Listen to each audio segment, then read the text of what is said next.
అందరికీ నమస్కారం.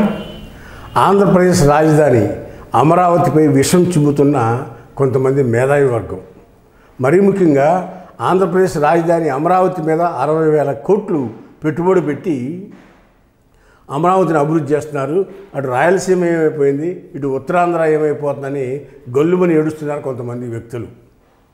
ఎవరో ముక్కు ముఖం తెలియని వాళ్ళు, లేకపోతే అన్నోన్ పర్సన్స్, లేకపోతే ఏ రకమైన సమాజం పట్ల అవగాహన లేని వాళ్ళు మాట్లాడారంటే ఒక అర్థం ఉంది. మేధావి వర్గం చెప్పుకోబడే మేధావులు మాట్లాడుతున్నారు. 60,000 కోట్లు పెట్టుబడి పెట్టారు. 60,000 కాదు, 1,00,000 కోట్లు పెట్టుబడి పెట్టైనా సరే అమరావతిని అభివృద్ధి చేయాల్సిన బాధ్యత ఈ కూటమి ప్రభుత్వం మీద ఉంది.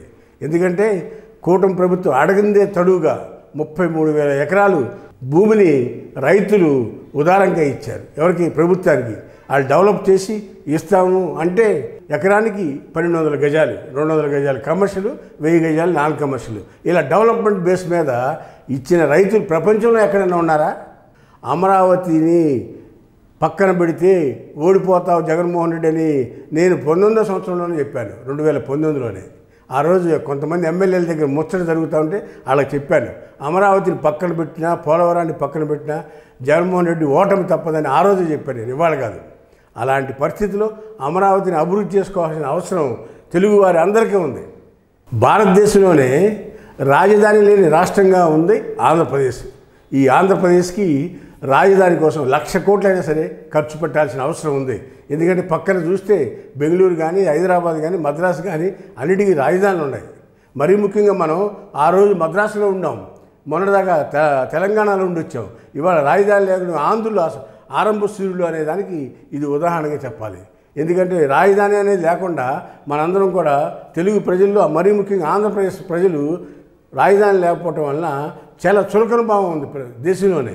అలాంటి పరిస్థితుల్లో 1,00,000 కోట్లు ఖర్చు పెట్టైనా రాజధాని నిర్మించాలి అనే సంకల్పం ప్రతి ఒక్కళ్ళు పోనాలి. ఆనాడు ప్రత్యేక రాష్ట్రం ఏర్పడిన తర్వాత 14లో చంద్రబాబు గారు ల్యాండ్ పుల్లింగ్ కింద ల్యాండ్ తీసుకుని రాజధాని ప్రారంభించారు. అనేక పొలాలు వేశారు. ఎవరు? అపోజిషన్లో ఉన్న వైసీపీ వాళ్ళు. మళ్ళీ ఇవాళ మేధావి పేరుతో ఈరోజు కూడా పొలాలు వేస్తూ ఉన్నారు. 14లో ల్యాండ్ పుల్లింగ్ కింద, 14-19లో ల్యాండ్ పుల్లింగ్ కింద తీసుకుని రాజధాని డెవలప్ చేసే పరిస్థితి ఉంటే 19లో వచ్చిన వైసీపీ 3 రాజధానుల పేరుతో 3 ముక్కలాటలాడింది. 3 రాజధానుల పేరుతో 3 ముక్కలాటలాడి ఏ రాజధాని లేకుండా ఆంధ్రప్రదేశ్కి రాజధాని అంటే ఏ ప్లేస్ కూడా చెప్పలేని పరిస్థితికి తయారు చేసుకొచ్చాడు మన మాజీ ముఖ్యమంత్రి జగన్మోహన్ రెడ్డి. అలాంటి పరిస్థితుల్లో కూటమి ప్రభుత్వం వచ్చిన తర్వాత ప్రధాని మోడీ సహాయ సహకారాలతో 15,000 కోట్లు కేంద్ర ప్రభుత్వం ఇస్తే 11,000 కోట్లు ఏషియన్ డెవలప్మెంట్ బ్యాంకులు రుణవిస్తాకి ముందుకొచ్చి ఇస్తూ ఉంటే ఈ కొంతమంది మేధావులు పిటిషన్లు పెడతా ఉన్నారు. డిసెంబర్ 9వ నాడు ప్రపంచ బ్యాంక్ ఇన్స్పెక్షన్ ప్యానల్కి ఒక పిటిషన్ వెళ్ళింది.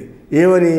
ఆంధ్రప్రదేశ్లో భూసేకరణ ప్రజలను ఇబ్బంది పెట్టి పంటలు పండే పొలాలన్నింటినీ కూడా భూములు తీసుకుని చేస్తున్నారని చెప్పి ఒక పిటిషన్ వెళ్ళింది. దాని మీద ఎంక్వైరీ చేస్తే ఇవన్నీ కూడా స్వచ్ఛందంగా ఇచ్చారని ఆ రోజుల్లోనే తెలిసింది. ఎప్పుడు? గతంలో కూడా చంద్రబాబు ముఖ్యమంత్రిగా ఉన్నప్పుడు కూడా 18వ సంవత్సరంలో కూడా ఇలాగే ఒక పిటిషన్ పెట్టారు. పెడితే ఆ రోజు కూడా ప్రపంచ బ్యాంక్ నుంచి వచ్చి కొంతమంది ఎంక్వైరీ చేస్తే భూములంతా కూడా స్వచ్ఛందంగా ఇచ్చారు రైతులంతా కూడా అని చెప్పి ఆ రోజు విషయం తెలిసింది. తెలిసినాక లోన్ ఇచ్చే టైంలో ఎలక్షన్స్ రావడం, 19లో తెలుగుదేశం ప్రభుత్వం ఓడిపోవడంతో ఈ అమరావతి అనేది ఆగిపోయింది. మళ్ళా తిరిగి ఈ సంవత్సరం 24 డిసెంబర్ 9వ తారీఖు నాడు ప్రపంచ బ్యాంక్ ఇన్స్పెక్షన్ సెల్కి ఒక పిటిషన్ పంపించారు. ఏమని? మళ్ళీ ఇదే ఉదాంతం. అయినా సరే ప్రపంచ బ్యాంక్ పక్కన పెట్టి 15,000 కోట్లు రుణం ఇస్తాకి ముందుకొచ్చింది. ఇది ఏషియన్ డెవలప్మెంట్ బ్యాంక్, ప్రపంచ బ్యాంకులోని ఒక విభాగం. వాళ్ళు ఈ లోన్ ఇస్తాకి ముందుకొచ్చారు. ఇవాళ అమరావతికి అవసరమైతే 1,00,000 కోట్లైనా ఖర్చు పెట్టి అమరావతిని అభివృద్ధి చేసి ఆంధ్రులు ఆరంభ సూర్యులు కాదు అని మనం ప్రపంచానికి తెలియపరచాల్సిన అవసరం ఎంతైనా ఉంది.